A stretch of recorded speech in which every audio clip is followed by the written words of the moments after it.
Welcome back. This is Stan Houston, and the radio program is Interesting Ideas. Let me ask you a question. What's your secret name? That's right. What's your secret name? Do you have one? Do you even know what a secret name is? Well, let me tell you that there are people who are very successful in life and have some major accomplishments in all realms, and they oftentimes have a secret name. Can I tell you a little bit more about that? Because this is kind of episode 3 on, again, should you change your name? Program begins right now.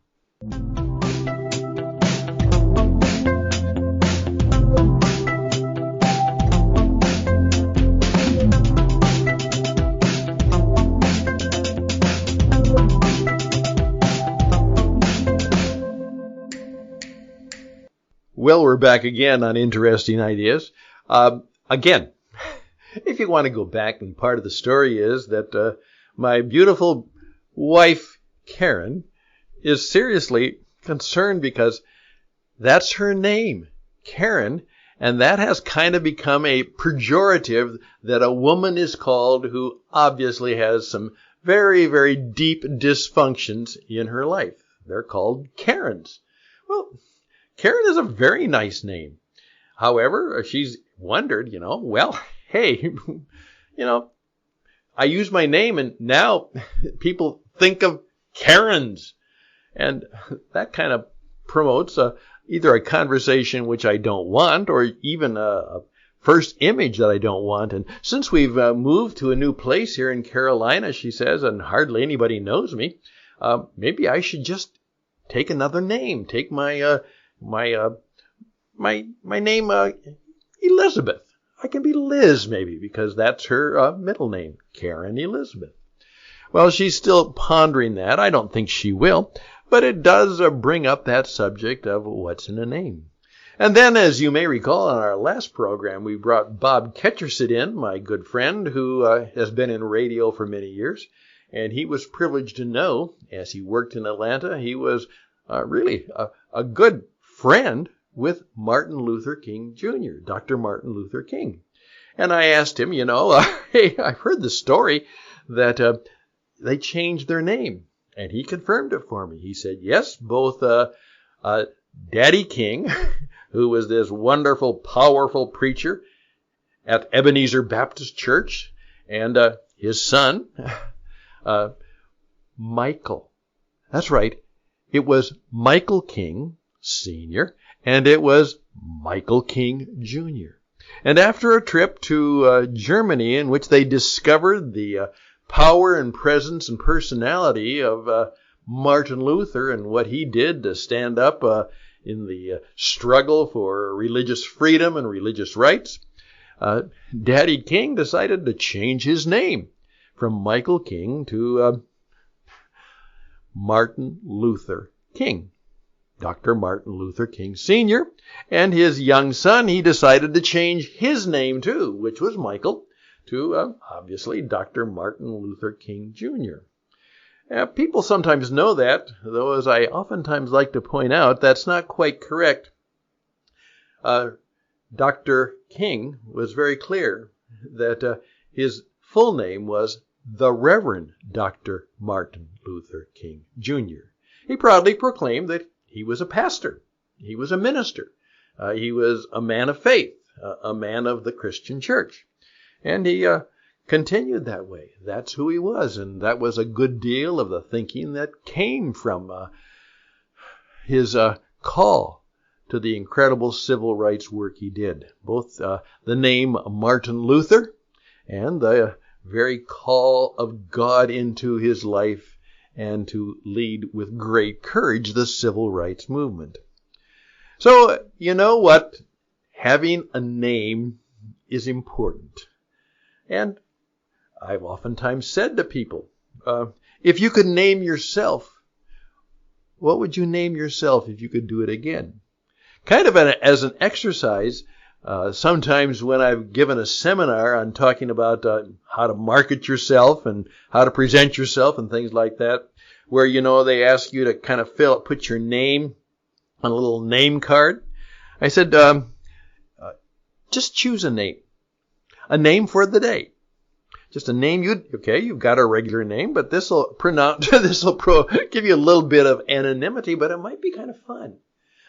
Who would you like to be? What name would you like to have for a day?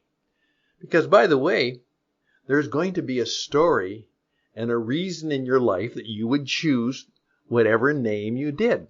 And so, in terms of doing a little self-analysis about what you value and who you admire and what you think about, it might be good to, for a day, drop your name and be somebody else. And just see what happens.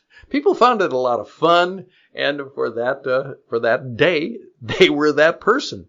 And of course, since many of the people didn't know each other because they were not in the same group as working together, that's where they were allowed to be, somebody new and different for a day. Great exercise, and it's really fun.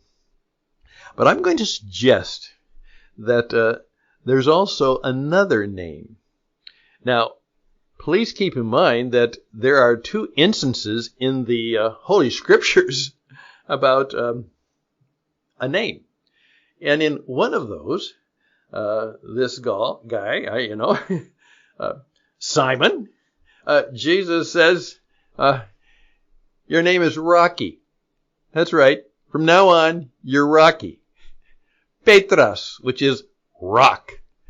And Jesus gave Simon Peter the name Rocky. Why did he do that?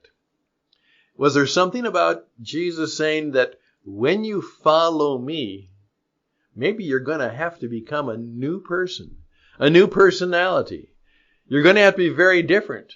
And maybe I'm even going to ask you to get a new name to describe who you are and what you do and what you've become. And in some traditions, that is still true, that when you join a particular fellowship or a particular religious group in some parts of the world, you are given your name. The old term Christian name was the idea that's your first name that you were given by somebody else. When you were baptized or confirmed, you were given your first name. So have some fun with that. Think about it. But may I suggest in this short little program that perhaps there's another name you might want to think about. And that could be your secret name.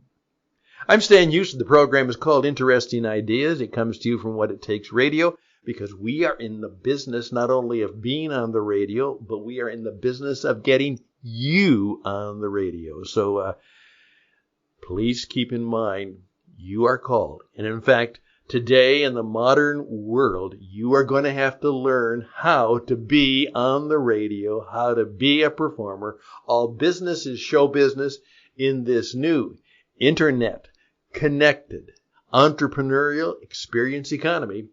Every last one of you is going to have to know how to perform. You're going to have to know how to be on the audio, video, and you're going to have to know how to present yourself on the modern media. That's what we do for people, and we do it well. We're good at it, and we can help you be really good at it so that your life and your business and the cause and perhaps the things you believe in can really be heard worldwide right now. We'll be back.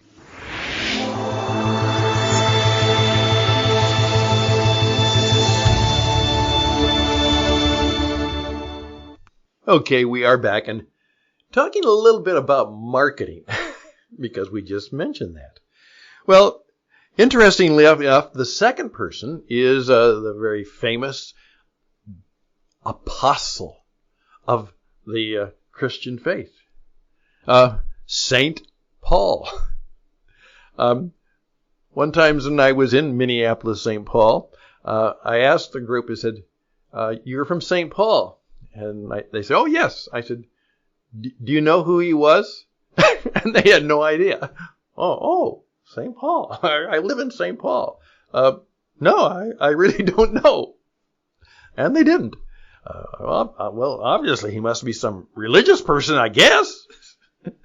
Kind of fun to do that. And there are all kinds of religious names.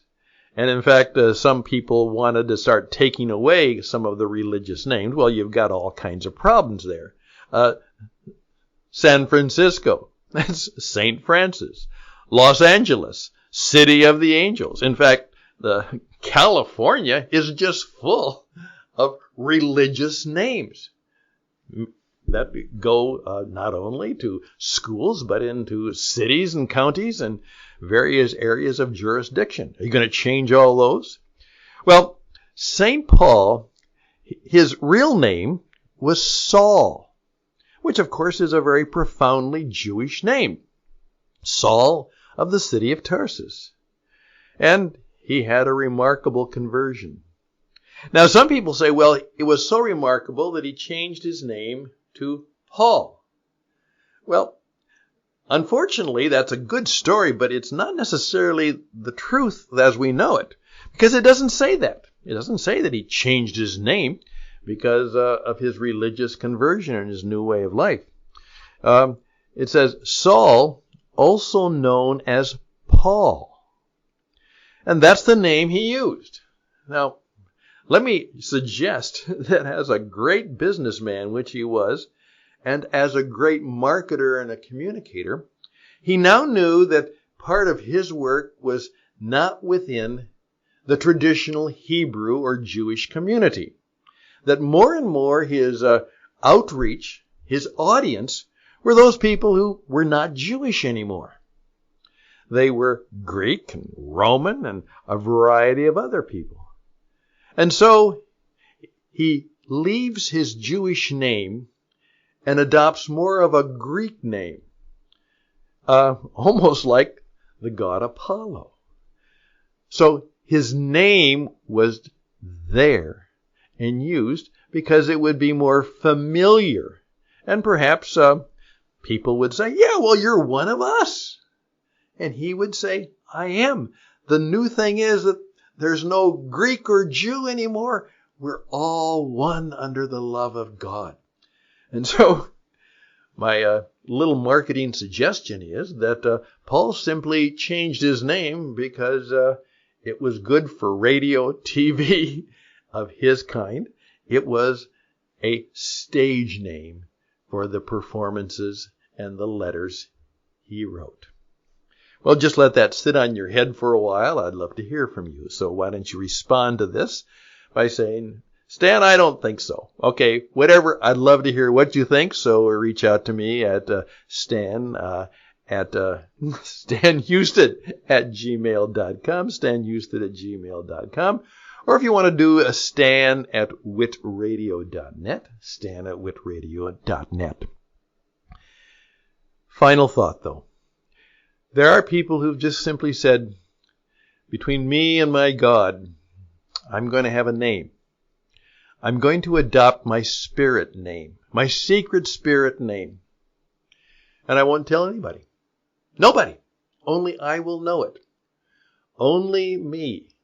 And when I talk in the presence of God, I will introduce myself by my spirit name, my secret spirit name, that only I and the God that I worship and follow knows.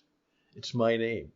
It's my secret spirit name that is the one I use in my intimate and powerful and prayerful conversations with God. I've been thinking about that myself lately. I've never particularly liked the name Stanley. Flat Stanley, Stanley Stupid and all that. Stan is better. I can deal with that. But I've been wondering, at this stage in my life, when I want to really cultivate the presence of God in my life, maybe I should do what some of those early mystics and still people do, in which they adopted a secret name which they only used and only God knew. Ever thought about that for you? I'm Stan Houston. The program is Interesting Ideas.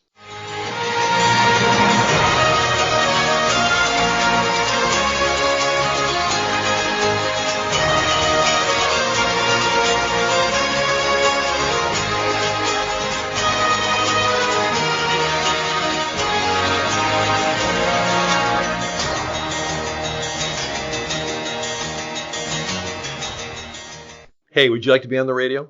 Just like this?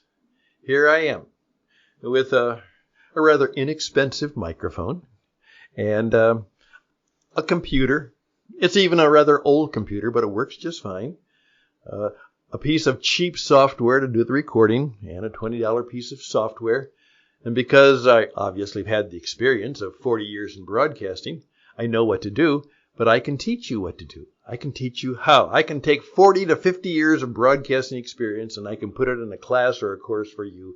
We can make it so that you can have your own personal radio program for your great cause, your great ministry, your great opportunity, and particularly for your business.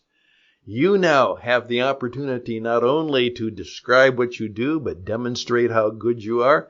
You can show all of the breadth of your personality, your energy, your knowledge, your wisdom, your insight and truth. And one of the best ways to market yourself is to actually help people.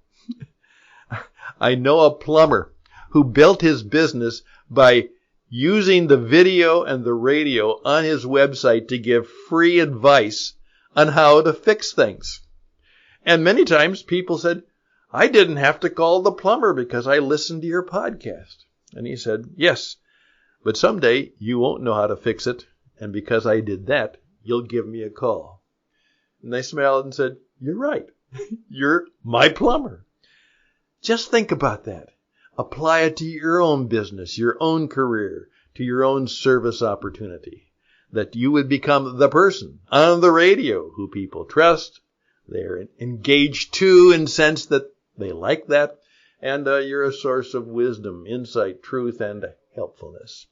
You can do that by doing just exactly what I'm doing right now. You could be on the radio. Check us out, witradio.net, witradio.net. And also say, Stan, I want to be on your program because I've got some interesting ideas. You're welcome to audition for Interesting Ideas. We'd love for you to do that. Once again, Stan Houston at gmail.com. Stan Houston at gmail.com. Let's continue on.